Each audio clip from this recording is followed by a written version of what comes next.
Hey folks, Jim Thomas here, Fitness Management and Consulting, and I appreciate you being here at the channel today. And for those of you that have not yet done so, please hit that subscribe button. I appreciate it. And if you find the information that I provide beneficial, please hit that like button as well. Now, a couple things before we get started today. Number one, if you have topics and subject matter that you'd like to have discussed here in the channel, that you'd like to have explored here in the channel, please let me know. You can drop it in the comment section below. You're welcome to email me direct. My email is in the description box below. Or feel free to direct message me on Twitter at Jim Consultant, GYM Consultant, and I look forward to hearing from you. Number two, if you'll check the links below, we have a funding link below you can click and simply follow the prompts. And who this is for you folks that are looking to start a new gym, or maybe you've already started one, you need additional funding, you need new funding to get started.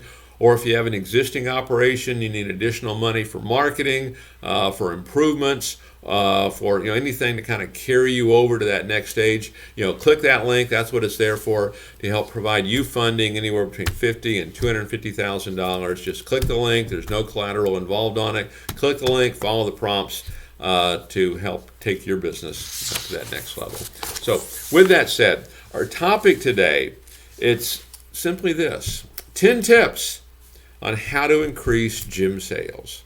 10 tips on how to increase gym sales. And this is something I think everyone's always looking for. How do we improve this? How do we get better at this? Whether we're an owner trying to do it, we're a manager trying to do it, we're an individual salesperson trying to do it. How do we get better at this? So I'm going to give you 10 tips. When we're going through these, think about each one of them. Listen to this video over and over and say, how can I get all 10 of them done? Which ones am I doing well? Which ones do I need to improve upon? So number one, ask questions and listen. Okay? Should sound, pretty reasonable, right? But all too often, what happens, we don't do this. We kind of go on automatic pilot, and it's talk, tell. And we want to ask questions, because the more questions we ask, the more we learn about our prospect and how to best help them. And then truly listen. And what I mean by listening is we're just not pushing our agenda. Okay, ask questions, listen to what your prospect has to say, and in most cases, they'll tell you how you can solve their problem, how you can provide solutions. And I would suggest when you're doing this, you're on the tour or on the phone, take really good notes. Make sure this information goes into your CRM. So if they don't buy, this makes for even more effective follow-up for you. So ask questions and listen. Number two, make sure you're showcasing your full potential here. Okay?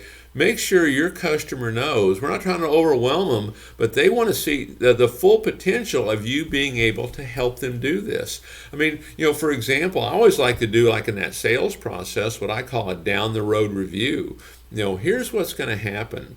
Say your first 6 to 8 weeks here in the facility. You're going to be learning equipment. You're going to be getting the body used to a regular exercise program again. You're going to be getting in that habit of coming in 2 or 3 times a week. Then the middle 6 to 8 weeks, where we start to get results in the final 6 to 8 weeks. But really showcase, what is your full potential here. And part of what I would put in that, there's really testimonials and social proof. Let people know, hey, here's the difference you've made. Here's our mission statement. Here's how we want to make a difference, and here's how we've made a difference. Showcase this full potential. Press releases are a great way to do this. It's a great way to get additional exposure as well.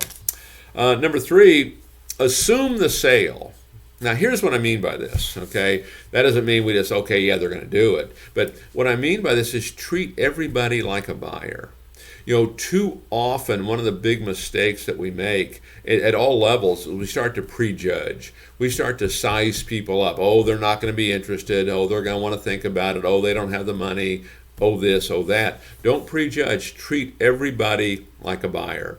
I mean, if every single person you talk to, you treated them like they're worth $1 million and they're interested. Treat them like that.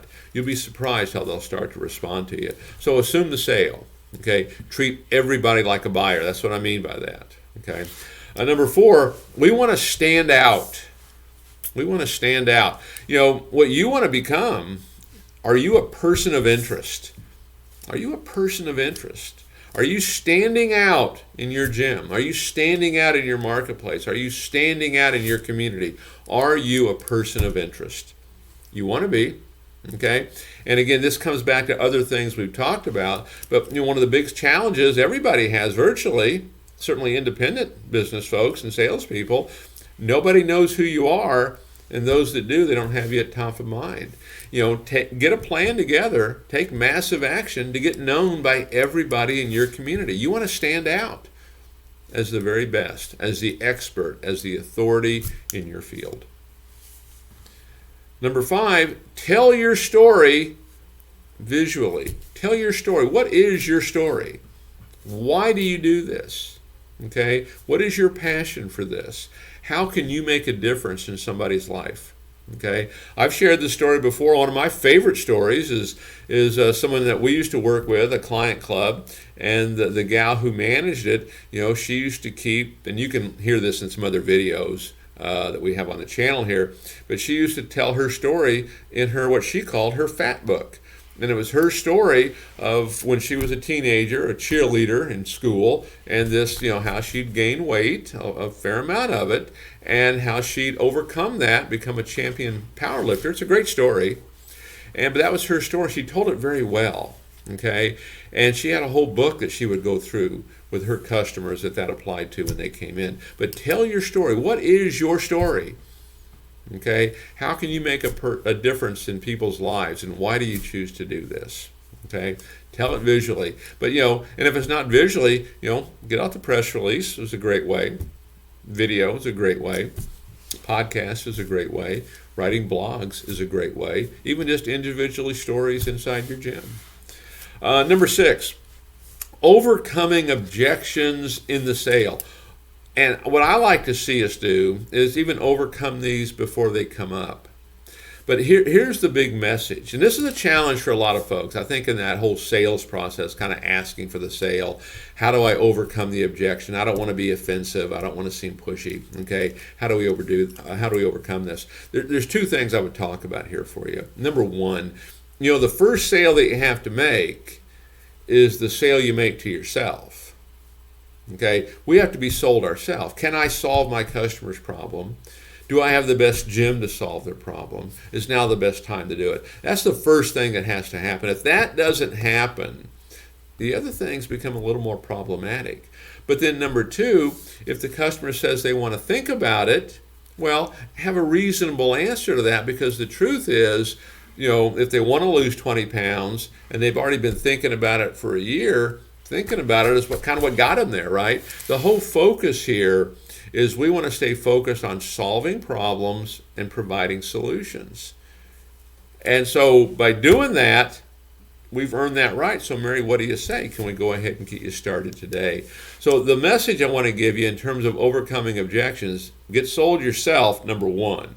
And this is a regular thing. I wouldn't say you just do this once and it's done, because you'll get unsold pretty quick, because you'll get another customer that's going to convince you otherwise that that they need to do something else, right?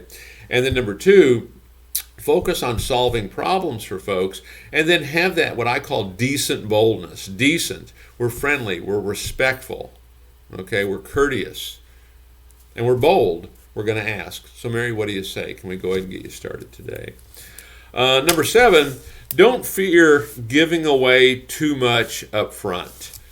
Don't fear giving away too much up front. Let people know. Okay, there's nothing to hide here. There's nothing to hide. I get so many folks that they don't want to give away price, and they don't want to do this, and they don't want to do that. I'm not saying don't get off course. Know your scripts. Okay, know your process and follow it. Just don't drift aimlessly. But don't be afraid to give the information. Okay, I'll speak to you kind of as a consultant a little bit. I know when I first started, in the consulting business, and this is after I'd been an owner, of 6 facilities, and it's a much different role. An owner, you're kind of in control in a sense. You have authority. As a consultant, you hope you have influence, right? And I know a lot of folks, when I would talk to, they would ask questions. Well, how do you do this? How do you do that? And for me, I was hesitant to answer that, because, I don't want to give away too much. And what I found was, go ahead and give it. Okay, because there's still a component here of accountability that every customer is going to need. Your customer is going to need it, just like my customers do, just like you might. Okay, so everyone's going to need that. So don't fear giving away too much. Now there's a balance there. We're not trying to overwhelm the customer. We're not trying to get off course either. So there's a balance in that. Okay, number 8, you want to understand what motivates your customers to buy. What motivates your customers to buy? Okay, and this gets back to, ask questions and listen. Find out, Mary, what kind of goals do you have? And prompt them. Are you looking to lose weight, gain weight? Do you want a firm in tone? What is it you want to do? And then, Mary, tell me, why is that important to you? Mary, tell me, how's that going to change your life if you're able to do this? We want to dig deep, find out what motivates your customers. Why would they want to do this? Maybe the doctor told them, hey, if you don't lose this weight, you're going to have to go on medication. Maybe that scared them. Okay, you need to find out, but ask questions and listen, but understand what motivates your customers to buy. And typically what we're looking for here is what's typically referred to as that super objective or that powerful why. It's not just here's what my goals are, but why are those goals important, and how's that going to make a difference in your life if you're able to accomplish that. Number 9 on our list is get a decision. Don't be afraid to ask for a decision. So Mary, what do you say? Can we go ahead and get you started today? Mary, both these programs are going to help you get the results that you're looking for. Of the two, which one is going to suit your needs the best? Ask for a decision. Even if it's no, at least it's a decision. You know how to move forward, right? But always ask for that decision. Always ask your customer to make an appointment if you're on the phone. Or if you're given a membership presentation, ask them to buy. Ask for a decision. They can't and most likely won't give you one unless you ask. And this gets back to, again, what I call decent boldness. We have to have that decent boldness. Be friendly, be respectful, be courteous, but we have to be bold. We have to ask for that decision. And then number 10, always, always, always over-deliver. On everything that you do, over-deliver. On member service, give them more than they ever expected. Treat them like they're a member of a country club. Over-deliver at every level. Give them more than they ever expected. Okay, whether it be in follow-up phone calls, in helping them stay active in the gym, in facilities and services, in communication, give them more than they ever bargained for. It'll be one of the great secrets for you. So, folks, if you found this information beneficial, please hit that like button. I appreciate it. And to learn more about my company and what we do, you can check out the links below in the description box and just click it, and it'll take you straight to whatever information that you might need. And, folks, we look forward to seeing you all in that next video.